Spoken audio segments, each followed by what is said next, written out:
Avant de plonger dans cette histoire incroyable, pensez à vous abonner à la chaîne et à activer la cloche. Ici, chaque récit a quelque chose à dire, et vous ne voudrez pas en manquer un seul.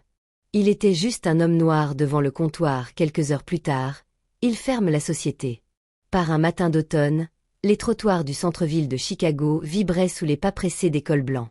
Le vent froid, chargé d'odeurs de bitume humide et de café brûlé, serpentait entre les gratte-ciels de verre et d'acier. À l'angle de Monroe Street, le bâtiment imposant de Wallace et Crane Consulting projetait son ombre sur les passants en tailleurs ajustés et en vestons de laine fine. Dans le hall vitré de l'entreprise, tout semblait chorégraphié. Le sol en marbre blanc brillait comme un miroir sous les talons des employés. Des écrans muraux diffusaient en boucle les mots excellence, vision, leadership, tandis que de jeunes consultants en costumes griffés échangeaient des banalités en buvant des cafés hors de prix. Certains riaient sans sincérité, d'autres tapotaient fébrilement sur leur téléphone, ou feignaient l'urgence d'un appel imaginaire. Ici, chaque geste semblait peser, chaque regard calculé. Dans ce temple du conseil stratégique, l'apparence n'était pas une option, c'était une norme tacite.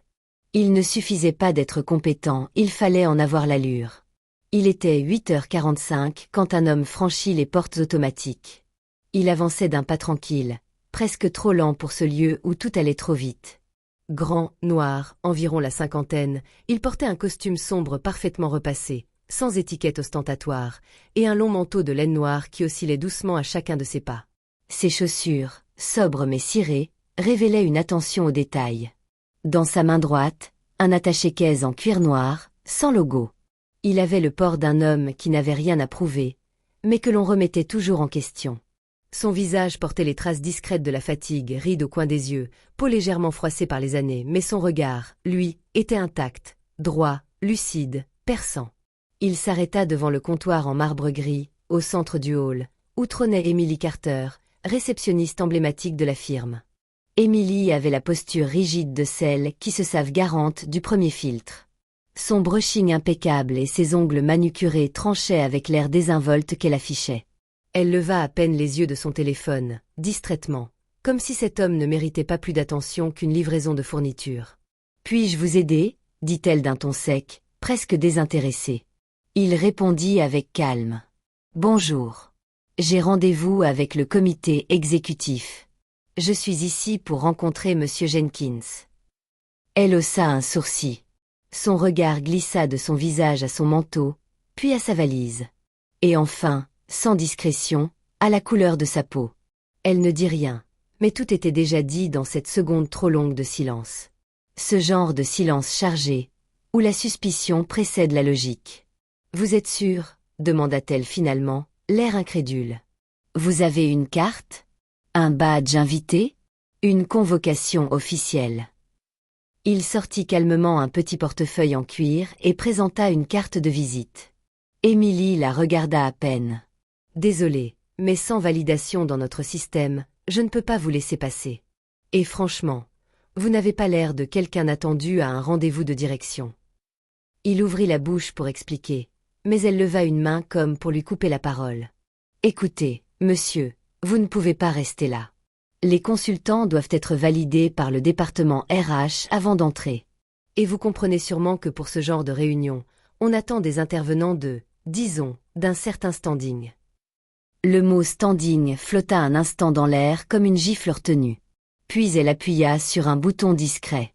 2 agents de sécurité, blancs, costauds, apparurent quelques secondes plus tard, comme si le simple fait de voir un homme noir debout dans le hall suffisait à déclencher une alarme silencieuse. « Messieurs, je crois que ce visiteur s'est trompé d'endroit. » L'un des gardes s'approcha de lui avec une prudence feinte. « Monsieur, je vais vous demander de quitter les lieux. » Il ne cria pas. Ne protesta pas. Il rangea sa carte de visite, referma son manteau, ramassa lentement sa valise. Il regarda autour de lui. Aucun visage familier. Juste des regards évités. Des ricanements étouffés. Un stagiaire murmura. Encore un gars qui pense qu'il peut entrer n'importe où. Et tous les autres firent semblant de n'avoir rien vu.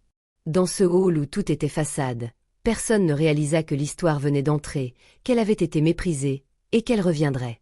À l'étage supérieur, La salle de conférence de Wallace & Crane Consulting baignait dans une lumière artificielle, froide et impitoyable. Les grandes baies vitrées laissaient apercevoir la skyline de Chicago, mais ce décor de luxe ne suffisait pas à masquer la morosité ambiante. Le long tapis beige étouffait les pas tandis que les hommes et femmes en costume s'affairaient, leurs visages marqués par la fatigue, les préoccupations, et surtout par une angoisse palpable. Le silence pesant fut à peine troublé par le bruit sourd des ordinateurs portables et des feuilles qu'on manipule avec nervosité.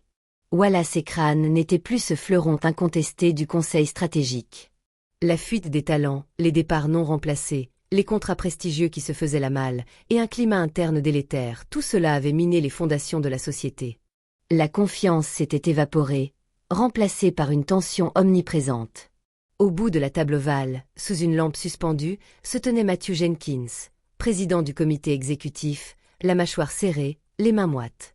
Il portait un costume impeccable, mais sa cravate dénouée trahissait son stress. Depuis des semaines, une rumeur courait. Un investisseur majeur allait racheter la société, ou pire, la liquider. Soudain, la lourde porte en chêne massif s'ouvrit avec fracas. L'atmosphère déjà lourde se fit plus lourde encore.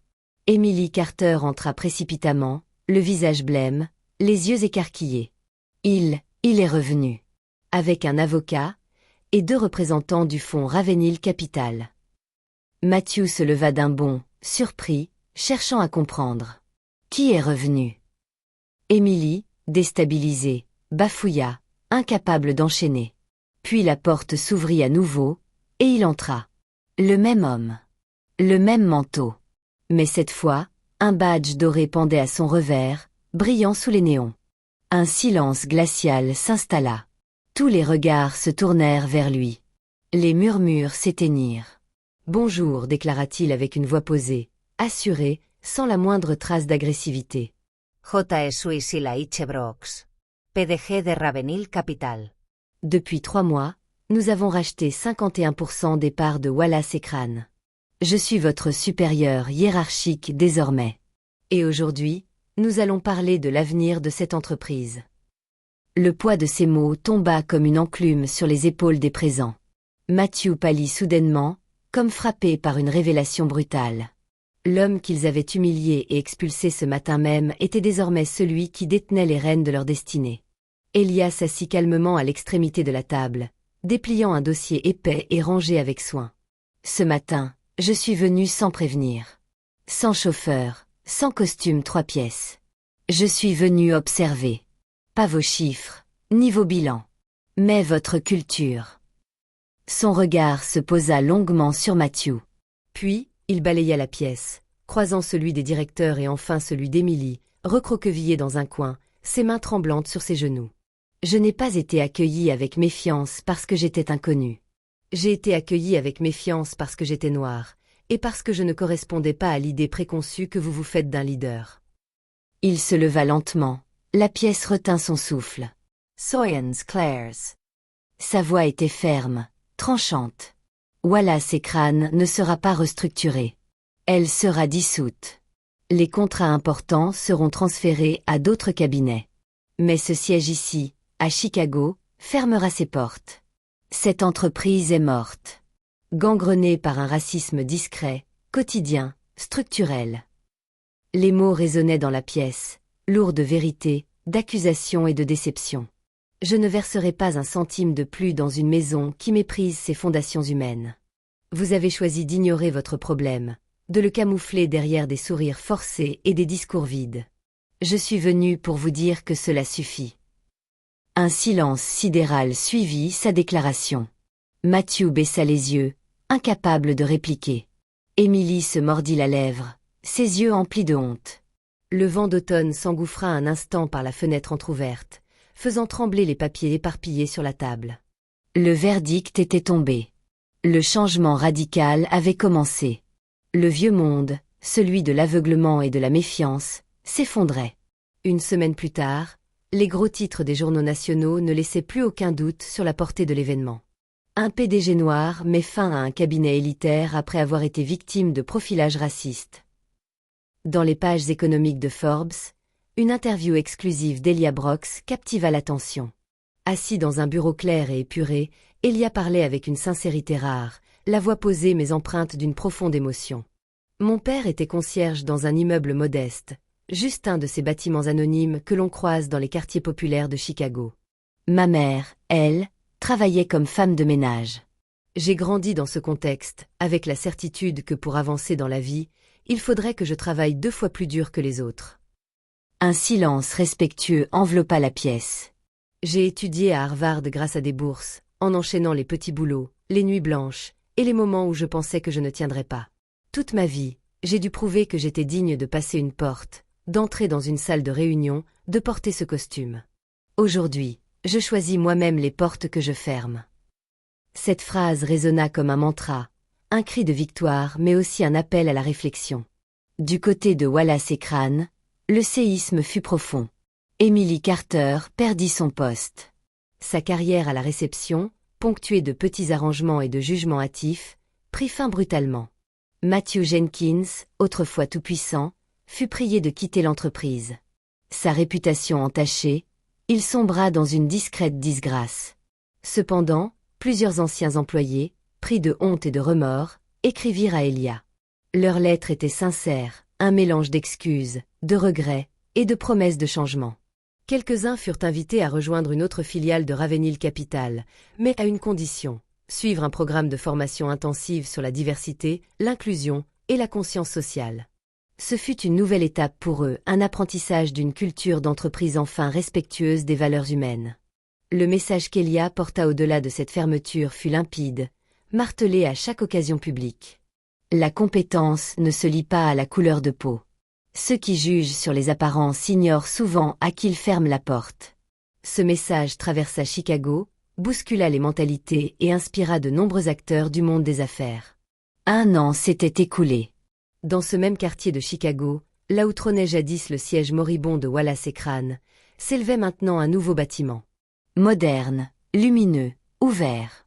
Le centre Elia Brox pour l'entrepreneuriat et la diversité venait d'être inauguré.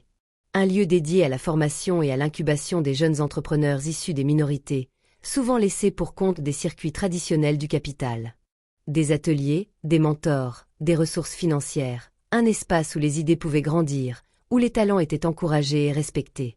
Au-dessus de la grande porte en bois massif, une citation gravée, simple et forte, accueillait les visiteurs. Respect is not owed to the wealthy. It is owed to every human being. Always. Le respect ne se doit pas aux riches. Il se doit à chaque être humain. Toujours. Cette phrase devint rapidement un symbole, une inspiration pour toute une génération qui voulait bâtir un avenir plus juste.